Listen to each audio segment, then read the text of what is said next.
Hey guys, welcome to red lips mystery. இன்னைக்கு நான் உங்ககிட்ட ஒரு செம்ம த்ரில்லிங்கான ஸ்டோரி தான் சொல்ல போகிறேன். இது டெக்சாஸில் நடந்த ஒரு true story. Early 1980s Sam and ஜூடித்னு ஒரு கப்பிள் அவங்களோட ட்ரீம் ஹவுஸை வாங்கி அதுக்குள்ளே குடியிருக்கலான்னு போகிறாங்க. ரொம்ப அமைதியான ஏரியா, ரொம்ப நல்ல நெய்பர்ஹுட், நம்ம லைஃபே பீஸ்ஃபுல்லாக இருக்க போதுன்னு நினச்சி அவங்க அந்த வீட்டுக்குள்ளே என்டர் ஆகுறாங்க.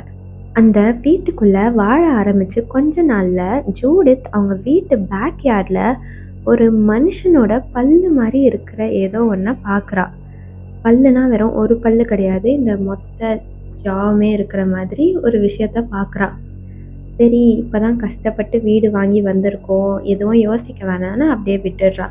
கொஞ்ச நாள்ல அவங்க வீட்டுக்கு ஸ்விம்மிங் பூல் கட்டலான்னு டிசைட் பண்ணி கன்ஸ்ட்ரக்ஷன் ஒர்க் எல்லாம் ஸ்டார்ட் பண்றாங்க. அப்போ அந்த மண்ணெல்லாம் தோன்றப்போ கீழே ஏதோ இடிக்கிற மாதிரி இருக்கு. என்னன்னு மேலே எடுத்து பார்த்தா அது ஒரு சவப்பெட்டி. பக்கத்துல தோண்டி பார்க்குறாங்க, ஒரு சவப்பெட்டி இருக்கு.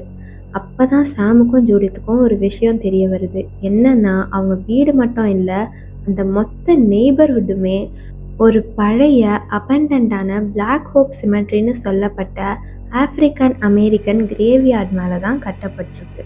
அந்த காலத்தில் அடிமைத்தனமாக்கப்பட்ட மக்களோட ஒரு ஃபைனல் ரெஸ்டிங் பிளேஸாக தான் அந்த பிளாக் ஹோப் சிமெட்ரி இருந்துச்சு.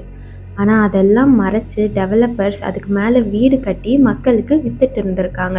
அப்பாவி மக்கள் இது எதுவுமே தெரியாமல் அந்த வீடுங்களெல்லாம் வாங்கி அதுக்குள்ளே வாழ ஆரம்பிச்சிருக்காங்க. ஆனால் எப்போ சாமும் ஜூடித்தும் அந்த காஃபின்ஸ் எல்லாம் மேலே எடுத்தாங்களோ அப்போ தான் அவங்க வீட்டில் ரொம்ப ஸ்ட்ரேஞ்சான பேரநார்மல் ஆக்டிவிட்டீஸ் ஆரம்பிக்க தொடங்குச்சு.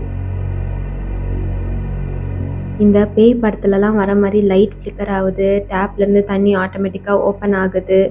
ரொம்ப ஸ்ட்ரேஞ்சாக அவங்க வீட்டில் வளர்த்த பெட் அனிமல்ஸ்லாம் சடனாக இறந்து போகுது.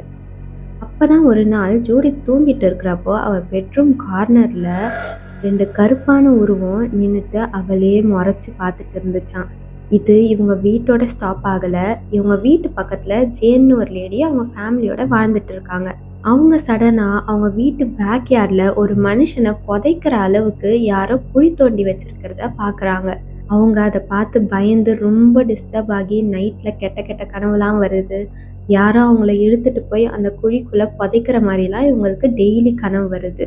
எழுஞ்சு பார்க்குறப்போ அவங்க பாடியில் ஸ்க்ராட்ச் மார்க்ஸ் இருக்குது.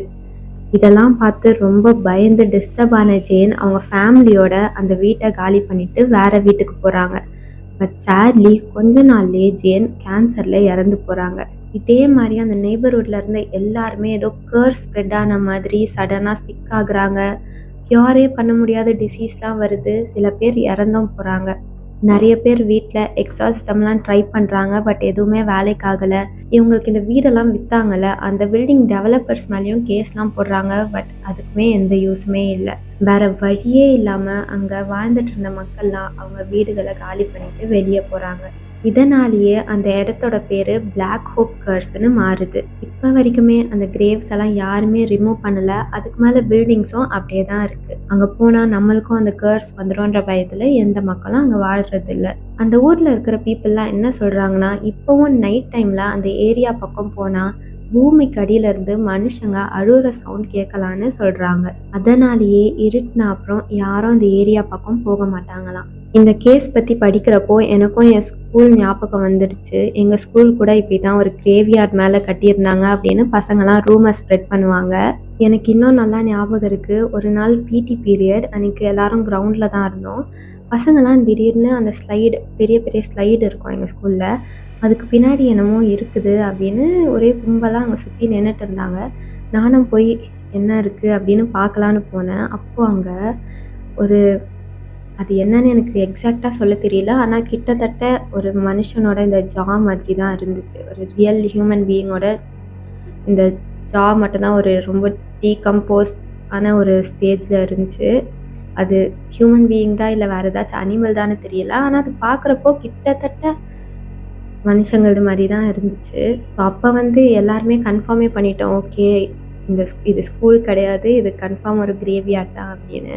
இந்த ஸ்டோரியிலேருந்து எனக்கு என்ன புரிஞ்சதுன்னா, நம்ம இறந்தவங்கள அப்படியே விட்டுடணும். கஷ்டம் தான், நம்மளுக்கு பிடிச்சவங்கள நம்ம இழக்கிறது ரொம்பவே கொடுமையான விஷயந்தான். ஆனாலுமே நம்ம சில பேர் இருக்காங்க, நான் பேச ட்ரை பண்றேன், நான் அவங்கள திரும்பவும் கூப்பிட்டு வரேன் அப்படின்லாம் நெறைய பேரு பண்ணுவாங்க. நம்ம அவங்கள கான்டாக்ட் பண்ண ட்ரை பண்ணுவோம். பட் அத ஒரு மீடியமா வச்சு ரொம்ப டார்க் ஈவில் என்டிட்டீஸா நம்மளே நம்ம லைஃப்குள்ள வர வச்சுக்கிற ஒரு நெலம வந்துரும். இறந்தவங்க பீஸ்ஃபுல்லான இடத்துல இருக்காங்கன்றத அக்செப்ட் பண்ணிட்டு மூவ் ஆன் ஆக தான் நம்ம ட்ரை பண்ணணும். அத விட்டு நம்ம அவங்க பீஸ டிஸ்டர்ப் பண்ற மாதிரி ஏதாச்சும் பண்ணோம்னா, அது நமக்கே பேக் ஃபயர் ஆகுன்றதுக்கு இந்த ஸ்டோரி ஒரு பெர்ஃபெக்ட் எக்ஸாம்பிள். நீங்க உங்க லைஃப்ல இந்த மாரி சினிஸ்டிக்கலான ஈவென்ட்ஸ் எக்ஸ்பீரியன்ஸ் பண்ணியிருக்கீங்களா? பண்ணியிருந்தா கமெண்ட்ல சொல்லுங்க.